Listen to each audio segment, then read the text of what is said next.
सुधीर, आपण मगाशी हा मुद्दा बोलतो, सुधीरचं पण मत जाणून घेतलं. राहुल लोंढे आपल्यासोबत आहेत. शिवसेना मुंबईत, म्हणजे तुमच्या दोन्ही प्रवक्त्यांना मी विचारलं, दोघांकडून अजून मला समाधानकारक उत्तर राहुल मिळालेलं नाही, तुमच्याकडून मिळेल. असली शिवसेना नकली शिवसेनेचा फैसला आता जनता करेल. ज्याची सरशी होईल ती असली शिवसेना. मान्य कराल तुम्ही? पण गेल्या 2 वर्षामध्ये 22 महिन्यामध्ये मुख्यमंत्री एकनाथ शिंदे साहेबांनी जो मुंबई बदलण्याचा जो विडा उचलला, मुंबईमधले प्रोजेक्ट्स असतील, मुंबईमधल्या सुखसुविधा असतील, जी बदलणारी मुंबई आहे. मला वाटतं की आता जसं सुधीर सरांनी सांगितलं, बाकीचे प्रवक्ते सांगतात, आमच्या प्रवक्त्यांनी सांगितलं असेल, सकाळपासून हा कल आहे. आपण दाखवत आहे की सकाळपासून अमोल कीर्तीकर प्रचंड आघाडीवर होते. आता एक 10 मिनिटापूर्वी आपण बघतोय की रवींद्र वायकर आघाडीवर आहेत. ज्यांना अपेक्षा नव्हती ते तुमच्या पोलमध्ये असेल किंवा इतरांच्या पोलमध्ये असेल, उज्ज्वल निकम पहिल्या फेरीपासून आघाडीवर आहेत. यामिनी जाधव, मला असं वाटतं कधी कधी की यामिनी जाधव कदाचित जायंट किलर पण ठरतील, की असे जर 4,000 आणि 5,000चा फरक आहे, हा फरक असा 20 आणि 25,000, 40,000, 50,000 मुंबईत कुठल्याही सीटवर गेलेला नाही आहे. त्यामुळे मुंबईकरांनी, जसं काही प्रवक्ते, जसे उभाटागडचे प्रवक्ते आहेत की हा बालेकिल्ला आमचा आहे, हा बालेकिल्ला पारंपरागत आहे, पण गेल्या 2 वर्षांमध्ये मुख्यमंत्री असतील, देवेंद्र फडणवीस असतील किंवा नव्याने दाखल झालेले अजित पवार असतील, जी मुंबई बदलली आहे, मुंबई बदलण्याचा जो संकल्प विडा त्यांनी उचलला, त्यामध्ये बहुतांशी आमचं सरकार यशस्वी झालेलं हा त्याचा कल दिसतोय. कारण वन साईड अजून अमोल कीर्तीकर असतील, संजय दिना पाटील असतील, त्यांचे कुठल्याच उमेदवार असतील, कुठे आपण बघतोय की तेव्हा वन साईड चालले. कोणी 50,000, 1 लाखाचा टप्पा क्रॉस केला असं कुठंच नाहीये. ठाण्याची बाबतीत आपण म्हटलं, ठाण्यामध्ये तर अनेक एक्झिट पोलनी सांगितले की नरेश म्हस्के पराभूत होतील, म्हणजे पिछाडीवर आणि पराभूत असं सांगितलं. नरेश म्हस्के तर पहिल्या फेरीपासून आघाडीवर, त्यांनी अनऑफिशियली आकडा मी तुम्हाला सांगतोय, आत्ता 60 आणि 70,000च्या पुढे नरेश म्हस्के आमचे महायुतीचे शिवसेनेचे उमेदवार आघाडीवर आहेत. त्यामुळे ठाणे असेल, मुंबई असेल, हा जो पारंपरिक काही लोक गड मानत होते स्वतःचा, तो कुठेतरी तो गड आम्ही कॅप्चर केला. आणि बाळासाहेबांचे विचार ज्यांनी एक्सेप्ट केले, त्या मुंबईकरांनी, ठाणेकरांनी, कल्याणकरांनी, पालघरकरांनी त्यांनाच मदत केली. म्हणजे एकनाथ शिंदे साहेबांच्या मागे मुंबई, ठाणे, कल्याण, पालघर उभं राहिलेलं आहे. म्हणजे सर असं म्हणायचं का की सहानुभूतीचं राजकारण चाललेलं नाही?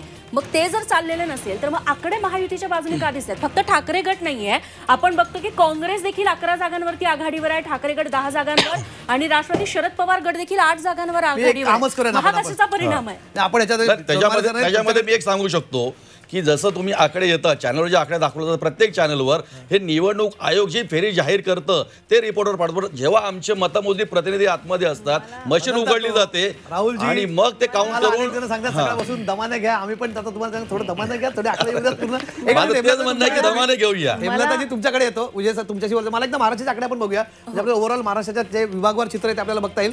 साधारणपणे विभागवार चित्र आपण बघायला गेलं तर कसं आहे आणि कशी तिथे आघाडी आपल्याला बघायला मिळतात. मुंबई मविया 4 जागांवरती, महायुती 2 जागांवरती, मगाचे आकडे शिवसेना ठाकरे गट 4 जागांवरती आघाडी होता, भाजप 2 जागांवरती आघाडी भाजपची आहे.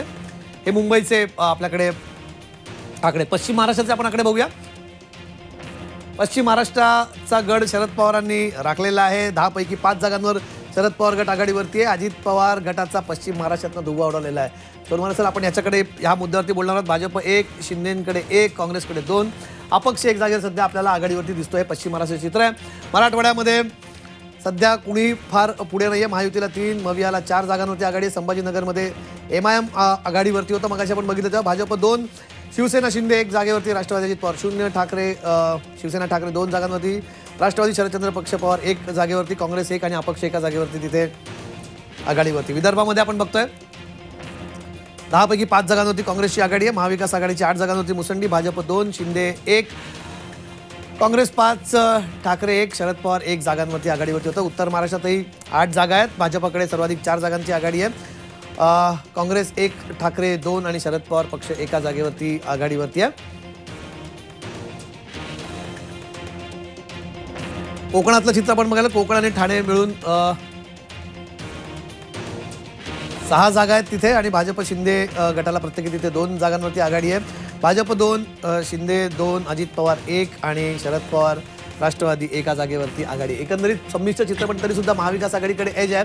हेमलताताई, नाशिक जिल्ह्यातून तुम्ही येतात. नाशिकमध्ये मेजर आघाडी दोन्ही ठिकाणांवरती आहे.